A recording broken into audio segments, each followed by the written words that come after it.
حضرت ام المومنین سیدہ عائشہ صدیقہ عفیفہ رضی اللہ تعالیٰ عنہ حضور سید عالم صلی اللہ علیہ وسلم کی پیاری زوجہ محترمہ ہے. آپ فرماتی ہیں کہ ایک دن سرکار دو عالم صلی اللہ علیہ وآلہ وسلم میرے پاس تشریف لائے اور آپ نے فرمایا اے عائشہ گن گن کے نہ رکھا کرو, جوڑ جوڑ کے نہ رکھا کرو, کیونکہ اگر تم گن گن کے رکھو گی اور اللہ کے رستے میں نہیں دو گی تو اللہ بھی تمہیں گن گن کے دے گا. حالانکہ اگر ہم اپنی حالت پہ غور کریں تو اللہ ہمیں گن کے نہیں دے رہا, اللہ ہمیں بغیر حساب کے دے رہا. کبھی سوچے آپ نے؟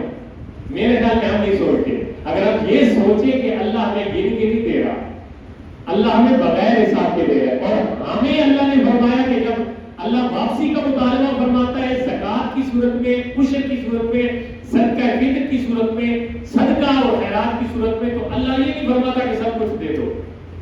اللہ تو پھر حساب فرماتے ہیں نا, 10 بوریاں یا 20 بوریاں ہو گئی تو 1 بوری ہو گئی, یا تمہیں جناب اگر سال گزر گیا تمہارے پاس اتنا مال ہے کہ تم صاحب نصاب بن گئے تو 2.5% کے حساب سے تم زکات دو. تو یہ تو گننے کا حساب کا عمل ہے نا, یہ تو حساب کا عمل ہے. اللہ ہم سے واپسی حساب کا مطالبہ کرتا ہے, لیکن دینے میں تو کبھی اللہ نے حساب نہیں کیا. ہمارا کون سب ہے, ہم نے کون سی قربانیاں دی ہیں؟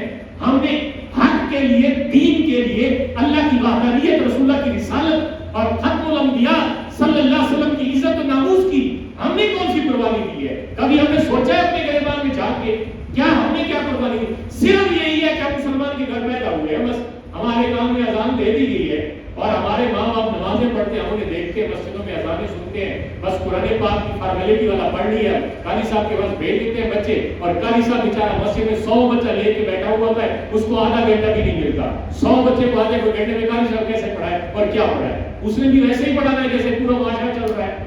تو پھر یعنی قرآن کو ہم نے ایک فارمیلٹی کے طور پہ بھی پڑھنا ہے, اور پھر جب فارمیلٹی کے طور پہ پڑھنا ہے تو سمجھ اتنا ہی آئے گا. تو یہ میں جو بات کر رہا ہوں کہ ہم نے دین کے لیے قربانیاں, اللہ کو پانے کے لیے, اللہ کو پہچاننے کے لیے ہم نے کون سی قربانی؟ کوئی قربانی نہیں دی. لیکن اس کے باوجود بھی اللہ تبارک و تعالیٰ کی ذات ہمیں بغیر حساب کے دے رہی ہے.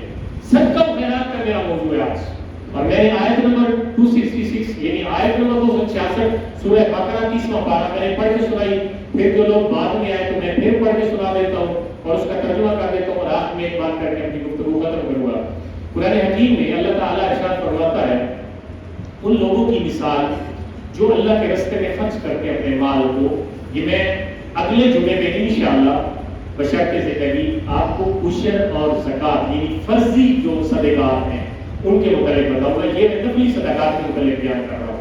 اسی آیت میں, اسی قرآن میں فرضی صدقات کے بارے میں بھی ہم بیان کریں گے, اور فرض کیا ہے, زکات ہے, اور ہماری جو فصلوں کا عشر ہے اس کا حساب اور اس کے متعلق میں آپ کو بتاؤں گا انشاءاللہ. کوشش کیجیے آپ اگلے جمعے پہ جلدی تشریف لائیے تاکہ آدھے گھنٹے میں ہم اپنا مضمون اور اپنا عنوان پورا کر سکیں اور صحیح طریقے سے سمجھ سکیں. اللہ فرماتا ہے جو میرے راستے میں خرچ کرتے ہیں ان لوگوں کی مثال اس ایک دانے کی طرح ہے جس دانے میں سے 7 سٹے نکلتے ہیں, اور ہر سٹے میں اللہ 100 دانے پیدا کرتا ہے, اور پھر اللہ اس کو بھی بڑھا سکتا ہے جس کے لیے چاہتا ہے. اللہ تعالیٰ علم والا اور وسعت والا ہے. مطلب ہے کہ جو سبھی ہوتے ہیں, حضرت عثمان غنی رضی اللہ تعالیٰ عنہ, ان کو غنی کیوں کہا جاتا ہے؟ یہ امت کے غنی ہے, اور غنی کوئی عام نہیں. غزوہ تبوک ایک بہت سخت قسم کا غزوہ مسلمانوں کے رسول اللہ صلی اللہ علیہ وسلم کے دور میں آیا تھا, سخت قسم کا, جہاں پہ مسلمانوں کو شدید اشد قسم کی قلت خوراک تھی, پانی, خوراک, سر و سامان, جنگی ہتھیار کچھ بھی نہیں تھا. اس موقع پہ اس جڑے نے, اس پہلوان نے اور اس مومن نے جو خدمت کی تھی نا, تو دین والے کو اس نے بڑا راضی کیا تھا. 1000 دینار, 1000 اونٹ لدے ہوئے اور 1000 دینار رسول اللہ کی بارگاہ میں پیش کر دیے. اس دور میں اونٹوں پہ سامان لگا ہوا زاویرا پکیرا. رسول اللہ صلی اللہ علیہ وسلم جب خوش ہوئے تو آپ نے بڑا پیارا, آپ نے ایسے جھولی کو ایسے اٹھایا اور وہ دینار جھولی کے اندر حضور نے اپنے دامن میں ایسے ایسے ان کو ہلایا اور فرمایا یا اللہ میں عثمان سے راضی ہو گیا ہوں, تو بھی عثمان سے راضی ہو گیا, اور عثمان کی اس خدمت کو اپنی بارگاہ میں قبول فرما لے. یار جب آپ بھی کسی خاص قسم کے ضرورت مند کو اس کی حاجت کو پورا کرتے ہیں نا, اس کی ضرورت کو پورا کرتے ہیں, تو اس کے دل سے جو ایک بھوک نکلتی ہے وہ اللہ کے عرش کے پار جاتی ہے.